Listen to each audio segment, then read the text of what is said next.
Good morning. I'm Mistress Carrie, and we are at an undisclosed location, and we're here at the official training center for the Boston Police Department Canine Unit.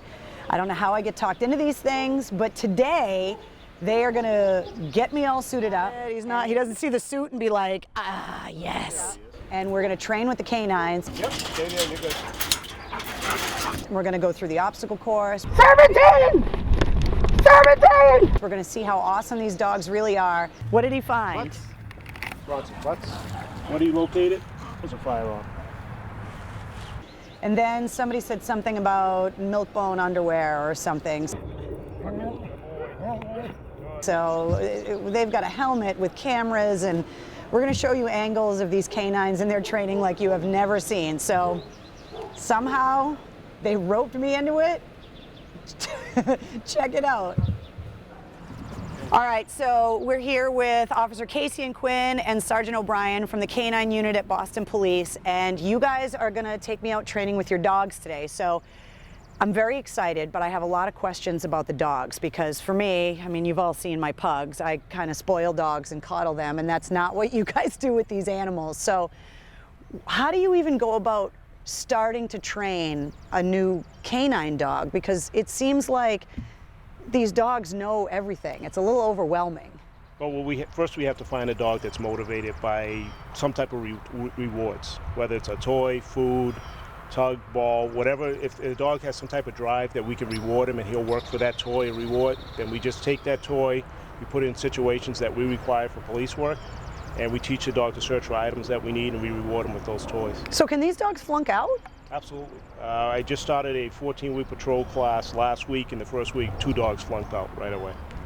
So these dogs that we're going to see today, what are they? Bomb dogs? Are they crime scene evidence dogs? What can they do? The dogs you're going to see today are patrol dogs, basic function patrol dogs, and explosive detection. They're dual purpose for patrol, explosive detection, and gun detection. So we're going to see a variety of different things. We're going to see evidence search. We're going to see a track. Building search, we're going to see a gun search on a vehicle, and we're going to see some agility and apprehension work. The agility and apprehension work, I heard, is where I'm going to actually help with the demonstration. Is that right? Yep, absolutely. The guys have been working. Those guys right there with the cameras have been working really hard to MacGyver a specialized helmet. Yeah. So yeah. Somebody said something about milk bone underwear or something. It's very scary. Yeah, we soak the suit in hot dog juice, so we'll make sure they target you pretty well. So when it comes to starting with the training of these dogs, it's all positive reinforcement, but these dogs become your partner and you stay with them and train them 24 hours a day, right? Well, the dogs live with the officers. They're with us 24 hours a day. Once a dog's partnered up with an individual, he stays with them for his career. So, Officer Quinn, you just got your dog, right? Yes. What's his name? Miller. And he's with you all the time? You take him home with you? Yes. And then when you go about training and stuff, like, I mean, you know, you have kids, so do you use the kids to train the dogs? Like, are you allowed to incorporate the dog's training into family stuff, or is it always completely separate? No, my son, actually Officer Caisey and the sergeant, my son, he's been to training here. I'll use the kids, they'll hide items for me. As far as like apprehension work, they're too young for that. Well, yeah. There's a lot to... There's no hot dog soaked suit for the kids. No, and there's a lot to, you know, you can't just put a sleeve on someone and expect them to take a bite. They can actually work against the dog. Right. How to catch a bite. So, but the kids will help. They'll hide items for me. My son will lay tracks, and he'll hide at the end behind a tree, and then Mel will try to find him, and he'll throw a tug or a ball to him. Because most recently with the marathon, I mean, we saw all of you guys out there with the dogs. They're everywhere now. Right. Yep, absolutely. Recently, we had 5 more Boston dogs graduate from the explosive detection class. They were out for the marathon as well as our other 12 bomb dogs. And this year at the marathon, we were right out in the crowds, in the people doing our bomb sweeps on a continuous basis the whole day. So brag about your dog. How small of an object or how sensitive is his sense of smell? Like if you're hiding something, how small can they find? I used to do like quarters with when I had my dog with my daughter. She'd throw quarters in the woods and he'd go find a quarter that just had the human scent on it in a wooded area. And our dogs are trained for evidence recovery now. A lot of our explosive detection dogs, they can also find the shell casings when we have firearms discharged in the city. We'll deploy our dogs to do evidence searches. So we find a lot of ballistic evidence. We've even found bullet fragments with our dogs as well. So tell me about protocol with a canine, because I'm one of those people that when I see you guys out on the street and you're there with your dog and you know everybody does it, they want to come over and pet the dog. So for anybody watching this, what is protocol when they see an official canine dog on duty? I'll take this. Okay. I'll take this. This is a bone of contention throughout the country with canine handlers. When our dogs are working, leave them alone. They're not out there, they're not pets, they're not there for social time, they're not to be pet or touched. It's like an officer. I wouldn't come up and ask to pet you. Exactly. Not only that, a lot of people just approach the dogs and touch them. A lot of these dogs don't like to be touched. A lot of them are one-person dogs. They don't want a lot of people grabbing on them and approaching them. And in fact, one of the most offensive things you can do to a police dog is approach him and put your hand over his eyes. That's a challenge to the dog, and the dog will react to that. So we always ask the general public, regardless of whether it's a police dog or any dog in general, always ask the owner first before you touch an animal. Believe it or not, we work at Fenway Park a lot in the garden. The kids are better than adults. The kids will always ask, officer, can I touch your dog? And we'll explain why or why not they can't touch them. And a lot of adults just come up and try and pet them. So sometimes the officer is a little taken aback, and they tend to push people away because you don't know the animal. So you should always ask the police officer first. And it boggles my mind why anybody would want to touch a police dog. I mean, we've all seen what they can do on TV, and you're going to see what they can do coming up in the training. Right. Why would you want to walk up and touch that dog? And yes, they are handsome dogs, and the female dogs are very cute, and they're lovable to the handler and their immediate family. But in general, we like people to kind of stay away from touching them. They're working, they're serving a purpose out there. So I always wanted to ask, because there are a lot of great nonprofit organizations that are always raising money to supply the dogs with protective equipment and vests and that kind of stuff. So I know you guys can only speak obviously for the Boston Police Canine Unit. What kind of equipment do you guys have to protect the dogs? And do you have that, and is there a way that people can help outfit the dogs with what they need? There's different dog donation organizations that you can go to. Mass Vesta Dog is one of them. Vesta Canine is also another. Equipment we have for the dogs, we have bullet-resistant, stab-resistant vests for the dogs. Depending on situations, we may have boot pads for them if we're going into areas of sharp objects. But in general, the most protection for the dog is the handler. The handler knows when and when not to deploy his dog if it's a safe environment for the dog to work. We're not necessarily going to put our dogs in jeopardy when we work them. We spend John Quinn's dog here, we just spent 6 months training that dog. We don't want him to get hurt unnecessarily by deploying him in a bad situation. So for anybody that criticizes me for putting like Red Sox jerseys and booties on my pugs, a dog in a stab vest and some kind of traction booties, that is exempt from the dog shouldn't wear clothes rule. It's the only notable exception, correct? It serves a purpose. The sweaters we're not going with. So, no sweaters and Santa Claus suits. Yeah. So.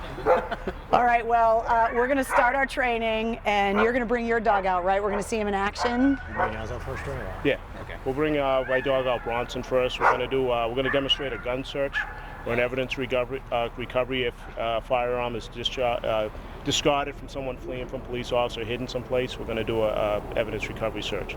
And what you're going to see is the dog, he's going to come out, he's going to use his nose to search an area on command. He's going to work in a serpentine motion, and when he locates the odor, you're going to see the search narrow, almost like a scent cone, until he finds the item, and then he's either going to sit or down on it. All right, so we're going to go train with the canine, and then I'm going to put the hot dog juice suit on, and... There's no hot dog juice. That's what they say anyway. All right, check it out. Oh, good boy.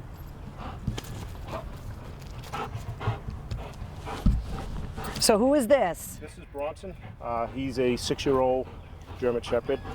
He's trained for explosive and patrol work. I've had him since he was 12 weeks old, raised him from a puppy and trained him. And what he's going to do a demonstration right now, he's going to do an evidence recovery search. We've got a gun hidden out in this field here. He's going to search this immediate area and try and locate the gun. Once he finds it, depending on how high or low it is, he'll sit or down when he locates it. And what does he do if he does a good job? What does he get? He'll get rewarded with either a ball, which I was just playing with him with, either a ball or a tuck. Doesn't matter. He'll play with anything. Ball, food, tug, whatever, he'll work. We just look for dogs that have very high drive and very motivated by rewards. So he just wants to play, and he'll do anything to be able to play with you. Exactly. Awesome. Okay. I'm going to take him down here past this big rock, and we're going to search this area to the right here. Okay, you guys ready? Yeah. The search command, when we do it, I use a check command, which is apport, means to bring. Yeah. And he'll search for it and locate it. Sit. Good boy. Upward. And you'll see his nose go right to the ground and start searching. And the way I'll control his search, I'll move to certain areas. Once I'm satisfied an area is clear, then we'll move to another area.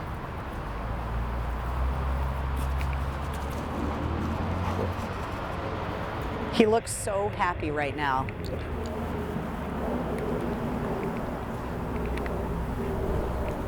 So this area is clear, so I'll move to push him to another area.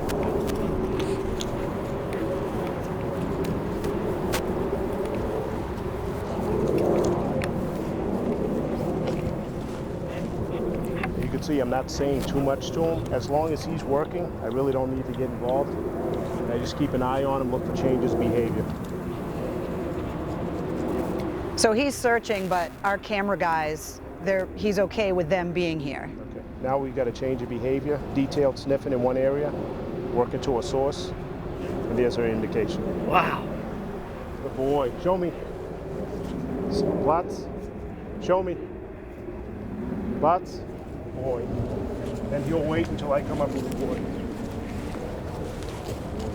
Show me. Show me. Yes. He'll get rewarded with the ball. He'll immediately bring it back to me to play. So it's not that he gets the ball and he's just satisfied. He wants this ball, so he'll play with me. I'll let it go. He'll bring it back. This is what he works for.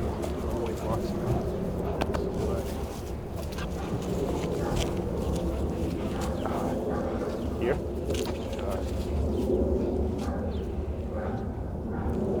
So in a war of tug of war with the two of you, Yep. he's going to win, right? If he really, really tried to take that ball away from you? House.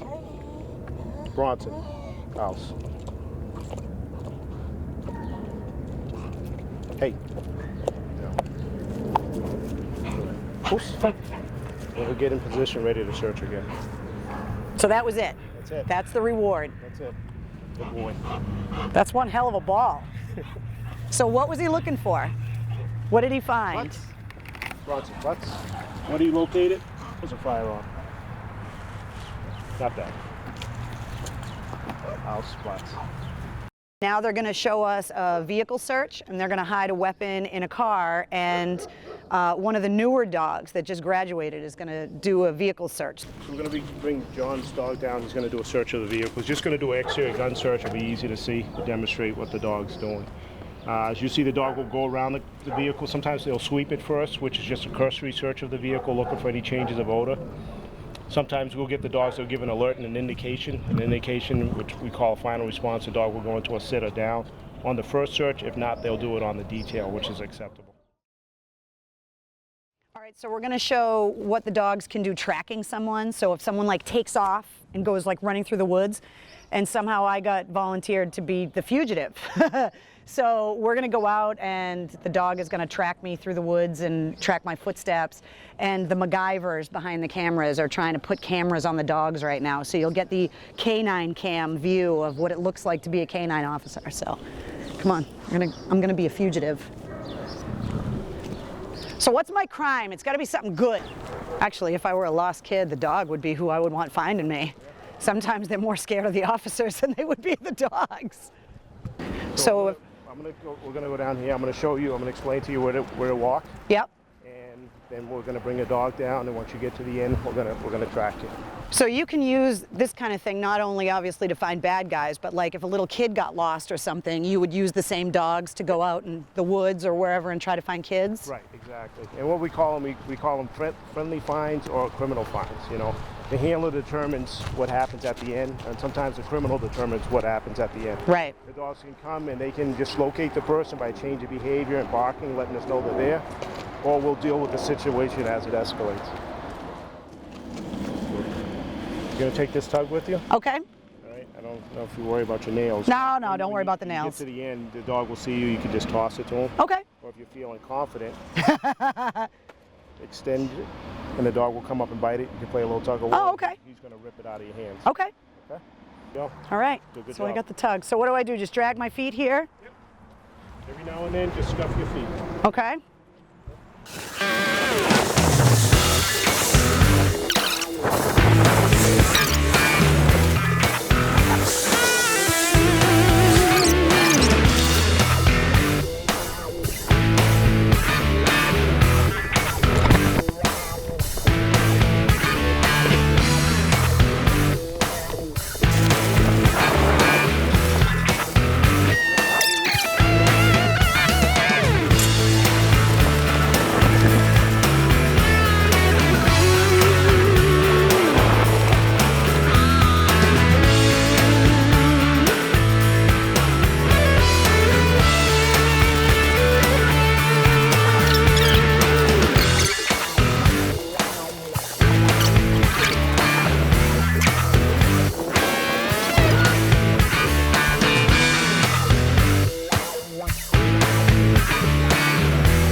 Everything in here in some way is designed to mimic obstacles they're going to encounter on the street.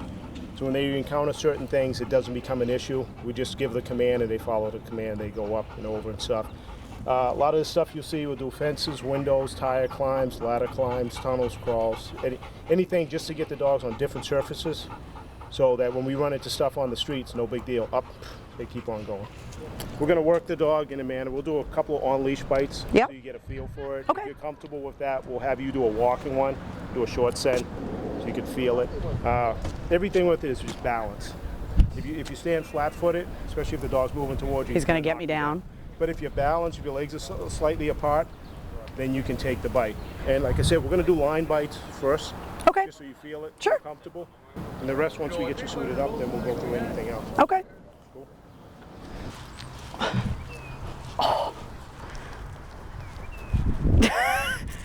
It's like that scene in Ghostbusters. It's the Stay Puft Marshmallow Man. Okay.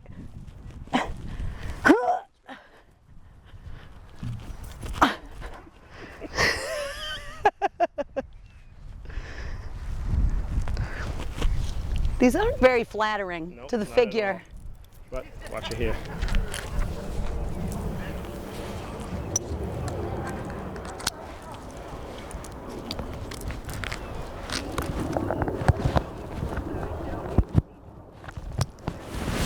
Okay. Huh? Well, because I figured, you know, I should wear something that if I get bit in the foot or something.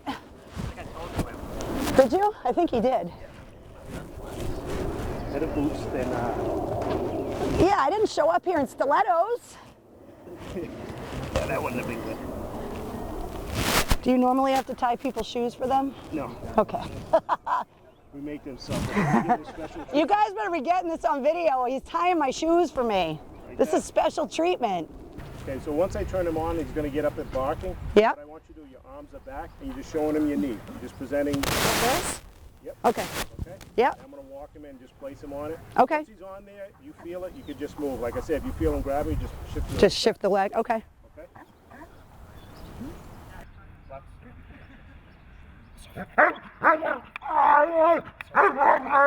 Bring that hand back.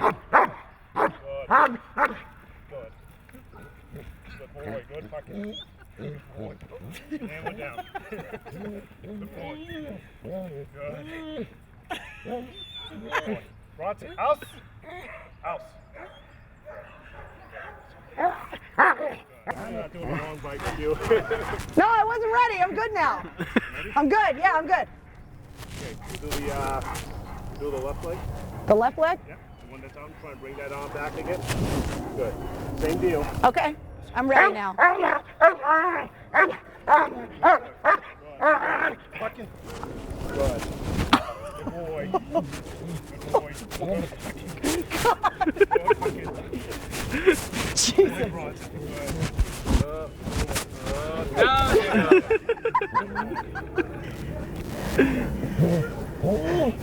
He's not gonna hump my leg, is he? Good. House. Bronson. Good. Out. I promise I won't hurt you, Bronson.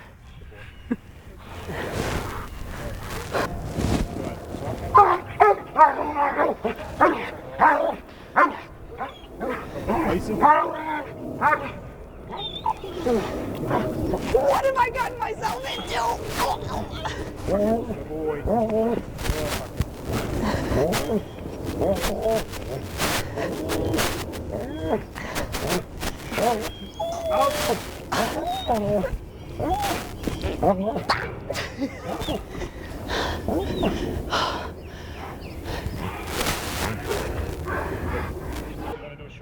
Okay. Okay. You're gonna let him chase you a little bit, and you're gonna feel him. He's gonna come for your leg. Okay. But he's gonna come in this area, right in that area, right there on the side. On this leg? Or the other one? Yeah, I don't know which leg. Okay. Okay, you can walk.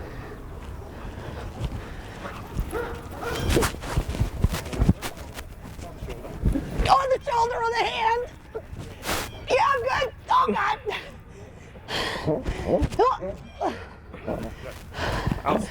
I hope you guys are all enjoying this.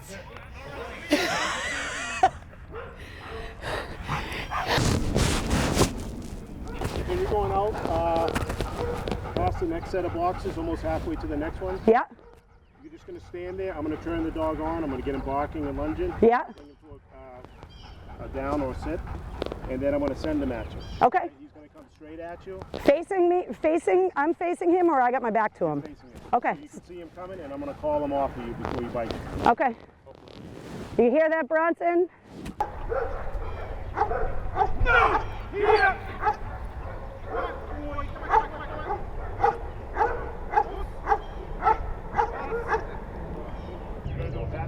Okay. And at any time during the pat down, you can attack me and you can attack me. I'm going to attack you with my hands, or? Butts. So with my right hand? Right on your leg now. Oh, God.